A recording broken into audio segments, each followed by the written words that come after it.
Hey, everybody. Welcome to another episode of the Grandon Group presents the LOCKBOX, brought to you by Arizona's #1 brother and sister real estate team, the Grandon Group. So, another hot summer day, and we have our great co-host here, Angela. How's it going? Hey, it's good. How are you? How's the Hendricks team doing these days with VIP Mortgage? We're doing really well. You're right. It is hot out there. Lots of people are refinancing and trying to get into some new homes. So it's been busy and well, so fun. School just ended. Yes. And, all the kids are on break and stuff like that. And so I've been getting emails. People are like, well, we know you're a real estate show, but you bring on these great guests. Yes. And are we talking about real estate? And we're like, yeah, we talk about real estate. So for those of you that emailed, we're going to talk about real estate real quick here. So many of the kids are graduated from school, right? Mm-hmm. Yeah. And it's time for them to go to college. So when you build wealth, I don't think you need to be 25, 30 years old. I think you should start building wealth when you get out of school. Absolutely. And you agree? So one of the things we like to promote, and I know you guys have helped us with a ton of it, the Brandon Hendricks Group, is the Kiddie Condo Program. Yeah. So kid just graduates from college or high school, going to college. Mm-hmm. I'm trying to understand why somebody would want to let them rent a house. With the mortgage rates the way they are, wouldn't they be better off buying a 3-bedroom house, let's say $300,000? What would that mortgage be?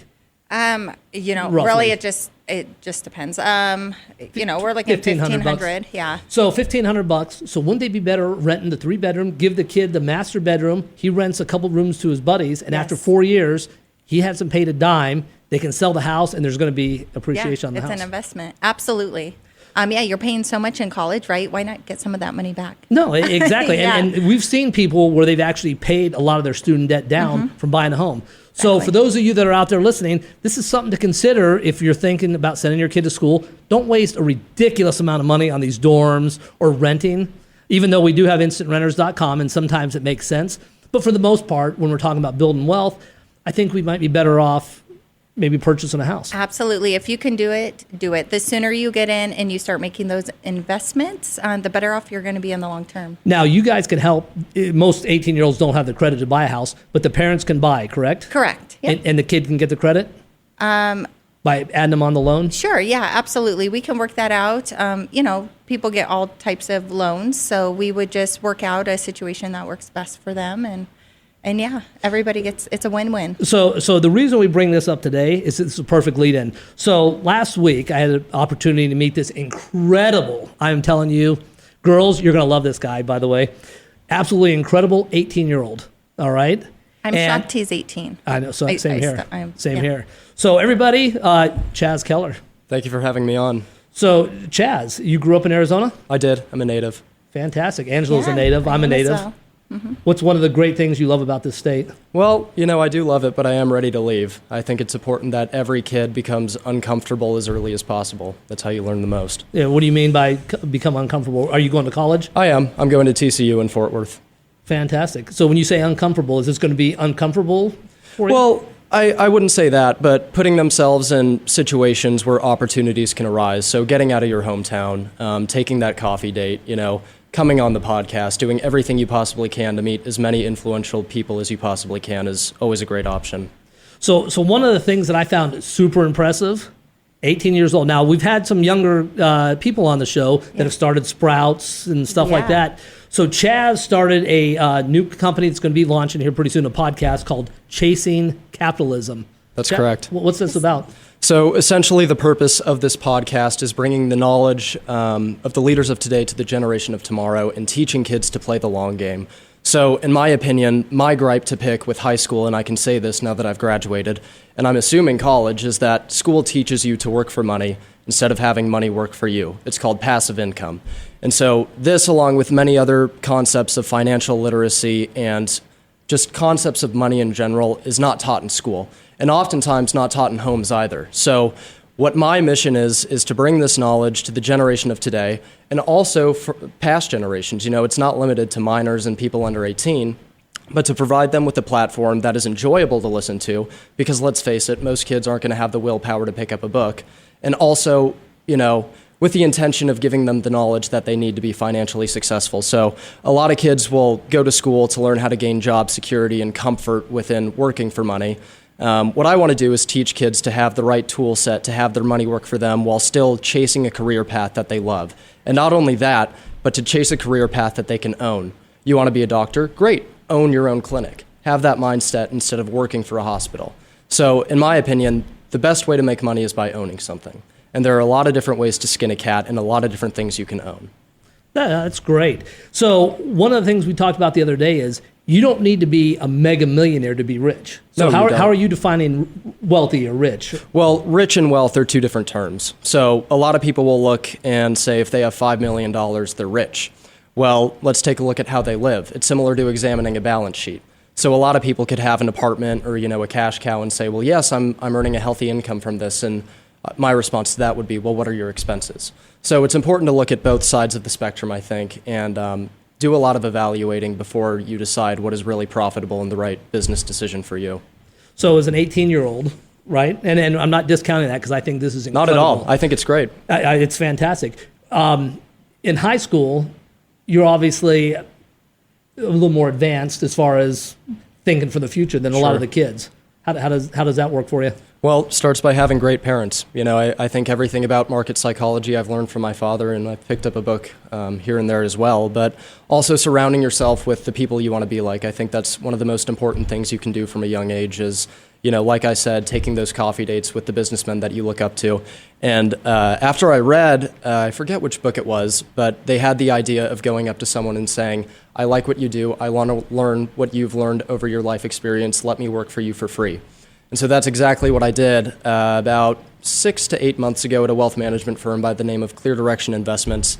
Amazing people working there. It was a four-man operation from the day-to-day speaking standpoint of things. And, being able to sit down and just learn one-on-one from somebody that is already in the business and has the experience, in my opinion, is the best way to do it. Anybody can fall asleep during a presentation. The best way to learn is to spend money and lose money and learn from your experience, because that hurts the most and that's when you'll pay attention the most. So you got a lot of this from your parents. Definitely. So what was it like growing up?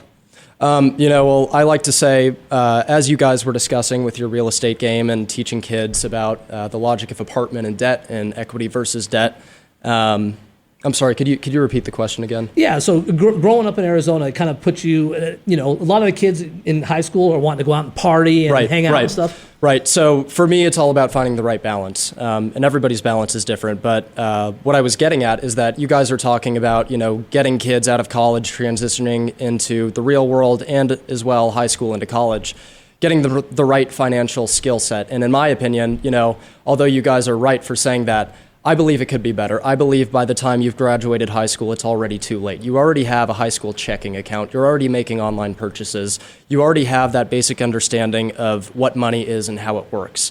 And the problem with that is it's not the right understanding. A lot of people view money as a tangible item that comes in and out. But in my opinion, the most important thing to have is the knowledge of what to do with money. And the reason for that is even if you don't have money, like I said, you don't need money to make money. If you have the right knowledge to obtain money through, setting up tax benefits through corporations and reading a lot of books, like I said, the money doesn't matter. You can make money out of nothing if you have the right knowledge. So I think, like I said, I got my first financial lesson when I was 11 years old on an Amtrak train. I bought my first shares of a company, which was Disney at the time. And my dad was explaining the concept of the stock market to me, and it instantly clicked when I said, oh, well, I can buy a part of a company that I like and that I love. And he goes, well, yes. And I said, well, it's Disney publicly traded. And he said, yeah, it is. So we logged on, bought my first shares of a company, which was Disney, like I said. And, for me, that'll always remain in my portfolio as a reminder to, if I ever do have a family and kids, to do the same thing and also do stuff like I'm doing right now with Chasing Capitalism, is to provide that knowledge as early as possible. And not only try and convince them, but at least get their mind thinking and asking why. I think asking why is the most important thing. And so what age do you think kids should really start just kind of taking a look? I mean, obviously, a 6-year-old's not going to be like, oh, I want to think about my future. Yeah. But, I mean, where do you think this should start? Well, I don't think it has to start with specific terms. I think there are a lot of good examples that can be applied. So if any of you have ever read the book Rich Dad, Poor Dad, he talks about a board game that he invented similar to Monopoly. So if you look around in this world after you learn to, seek opportunity in everything, you view everything with a different standpoint. So you see an apartment building, you wonder, what the balance sheet of that looks like, whereas people say, oh, that's a place to live. So I think starting to learn how to look for opportunities that are not common is the biggest thing you can do for your kid. And also teaching them about money without necessarily talking about money. So the concept of owning something. Or even taxation. So an example I always hear is, here, have this ice cream, but I'm going to eat half of it. This is what the government does. Why is this bad? How can I avoid it? How do you keep all of your ice cream? Do you want to keep all your ice cream? So there are a lot of things you can institute in a child's life that I think will ultimately build a good set of financial literacy. Angela, you're gonna take your kids for ice cream tonight? I don't know. I can't wait for the podcast to come out because I have a 12-year-old. So everything you're speaking, I'm like, okay, here, let's get her on this train. And that's one of the big things with with everybody these days, all the way, is everybody wants the now. So how do you address the issue of, like, I see this car, I want it now. I see this shirt, I want it now. Right. So I'd say probably the second, I shouldn't say second, but another one of the very first financial lessons I ever learned from my father was an Ibbotson chart. And so that compares, a conglomerate of different stocks, small cap, large cap, treasury bills, government bonds, all tied to inflation. And so it basically charts the spending value of the dollar over 100 years. It starts in 1926 and ends 100 years later. And so on the chart, you can see small cap trumps every other possible statistic in the stock market. And ultimately, it ends up at about $33,000. So having the mindset of planting seeds over time is an analogy that was just taught to me on the podcast, actually. And that's the great thing. We have a lot of CEOs and important people and business owners coming on that even I learn a lot from. So it's a learning experience for everybody. But I think, the ethos of the podcast and what we're trying to teach and what you guys try to teach as well is learning to play the long game and learning that, work will eventually pay off over time if you are consistent with your investment mission statement. And not only that, but business mission statement.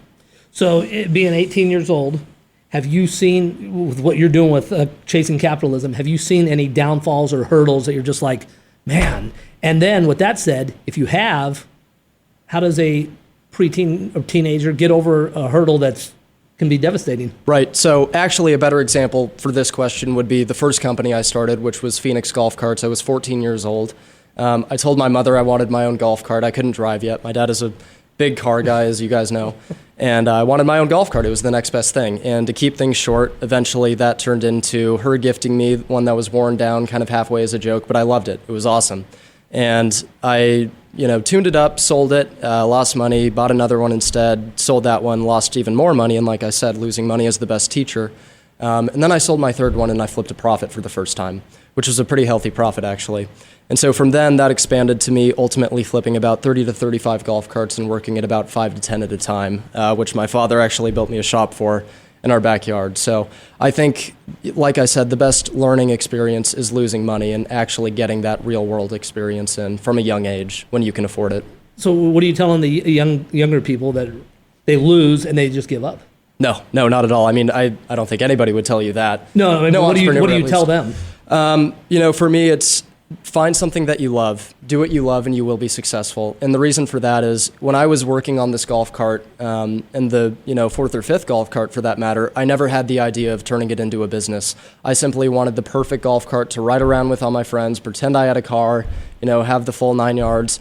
And eventually I realized, well, if I'm making money on this, why don't I just do it all the time? And so I think, the first thing that is most important for any young entrepreneur or kid for that matter is find something that you love. And then ask yourself, how can I build a business out of this thing that I love? And secondly, how can I own that business of something that I love? So this would kind of go into the same thing for kids that are getting their first job. What would you tell somebody who's like, hey, I want to go work at Chick-fil-A for my first job? I mean, this can be a great ladder into something great. No, it's fantastic. So my first formal employment was at Pump It Up, which is a trampoline park. And the reason I took the job was to have the experience of working for money.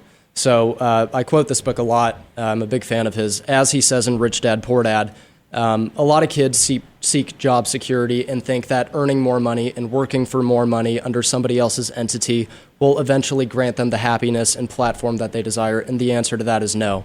If you give yourself a price, you will have a price, and you will never have fulfillment. So I think it's important for every kid to at least have one, low-level job that pays something near minimum wage, and understand that the perspective is huge of the difference of a business owner of the Chick-fil-A franchise versus the person that's flipping the patties, and having that perspective and understanding, okay, well, this is why I work for this person. Why am I making this person rich when I could work my way up and own this franchise and own something and then have that passive income coming into my wallet instead? So one of the big things is, I think we've talked about on other shows, I used to produce concerts. Right. And I also ran the biggest Battle of the Bands out here in Arizona for years. And one of the things that would always get to me was the bands would come on, and day one, they maybe just started, but they wanted to be treated like a rock star. They were like, give us our green room. And I know that some of the producers here know what I'm talking about. So, that's a big hurdle. And I think parents have a big thing to do with a lot of kids' success.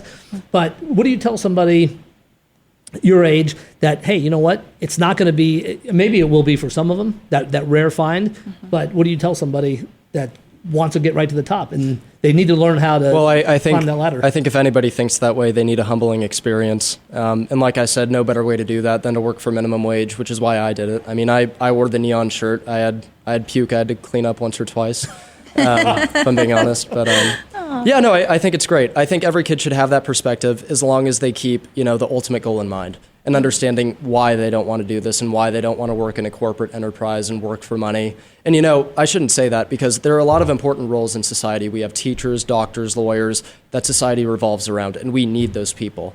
And at the end of the day, if you do what you love, I'm happy with that. As long as you do what you love, you're not dragging your feet at your 9 to 5, and you're happy with your clients that you work with, that is great. Because the reality is only 1% of people are leaders, and only 1% of people are CEOs, and only 1% of people own, 99% of the wealth. And the reason for that is not because of their financial literacy and their knowledge as much as I preach about it, but it's about their ability to communicate with people. And I think a great book for anybody to read, any age, it's very easy to understand, is Dale Carnegie's Winning Friends and Influencing People. I actually just finished it myself. And it just kind of gives a lot of comparative study into human psychology and how the best business owners came to be where they're at. And the answer is almost never financial literacy. It's about how they deal with people. So you have a podcast coming out. Why don't you tell everybody the name of it and how they can find it when it gets launched? Sure. So currently we're backlogging episodes. It should launch sometime in November, December, but don't quote me on that. The name of it is Chasing Capitalism. And the main point of it is, like I said, to bring the knowledge of the leaders of today to the generation of tomorrow. And so if you have any kid that's in high school and, they want to be a marine biologist, a scientist, a lawyer, like I said, a doctor, any career path, or even own their own career path, for me, I found that without an audience, even just me sitting down with these important people and CEOs and, Republican billionaire types, it's always great to get that additional perspective of, how did you get here? Why did you get here? And the biggest thing that I've kind of taken away from it so far with the few episodes that we've shot is that wealth is not a goal, it's a byproduct. It's a byproduct of doing what you love. And like I said, if you do what you love, if you flip golf carts, if you flip patties, if you own a joint, you will be successful. And you're not defining wealth as how much money? No, because, the reality is you could be worth $100 million, but what happens if you spend $5 million a year? That'll be gone like that. Yeah, exactly. And of course I say that, and your money should continue to increase because you want to buy as many assets as possible and never take your foot off the gas pedal. And I think it's important to realize that when I say you want to create an asset, that is not the end-all be-all. You should want that asset to buy other assets and therefore have that sense of compounding and ownership in different companies and entities. So how did you get to be where you went out Friday night, but you had to be up Saturday morning to work? I've had a few of those. So it's tough. So perseverance is huge. Sure. In this field. Yeah, well, I mean, like I said, I've said this so much today, but it's doing what you love. So, sometimes I'll wake up tired. I stayed out too late the night before, but it's a matter of I owe it to myself, I owe it to the media team, I owe it to the guest, and, I owe it to everybody else that is going to be learning from this podcast. So I think having the willpower to do what you love will be what gets you out of bed in the morning. See, Angela, this is what we have in Arizona. I love it. At 18 years old, I can't believe it. It's super incredible. impressive. You could be 20, 30, 48. I mean, this is super impressive. Thank you. So No, good it is, job. it is. Yeah. So how can people reach out to you for those that want to watch the podcast and maybe reach out to you via email or phone or however? Definitely. So my email for work is chaz@chasingcapitalism.com, which we just created, by the way. And as far as the podcast goes, it will be streaming on YouTube, Spotify, possibly Apple Music. And once again, don't quote me on all that, but definitely YouTube. It's a video podcast. We like to have the laid-back setting so you guys can get the most out of it. But Are you going to continue this while you're in college? So the reason why we're backlogging so much is because we're going to release it seasonally. So the entirety of season 1 will be about 10 to 15 episodes, probably closer to 10. And every time I'm home for, whether it be a Christmas break, a summer, we're going to backlog another season. And so then our media guy will go back and edit that and then eventually release it probably a month or two later. So you can expect a new season coming out every 6 months or so. No, that is fantastic. I'm looking forward to it. Angela, I told you you're going to be Absolutely, yeah. super impressed with Yeah. with Chaz here and stuff. Well, so, for those of you that are looking to build wealth, these are the kind of people you want to talk to. And nobody's out of reach. It seems to me Right. that a lot of the real successful people are pretty accessible if you want to talk to them. Absolutely. And I highly recommend, get out there and talk to them and pick their brains. The big thing, though, and I'm telling a lot of kids because they'll come over and talk, Yeah. zip it. Let them talk, and that's how you learn. Would you agree? There's a big difference between hearing and listening, and you should be doing the latter. Absolutely. Yeah, absolutely. Absolutely. So, Chaz, thanks for coming on the show today. Thank you so much. Fantastic.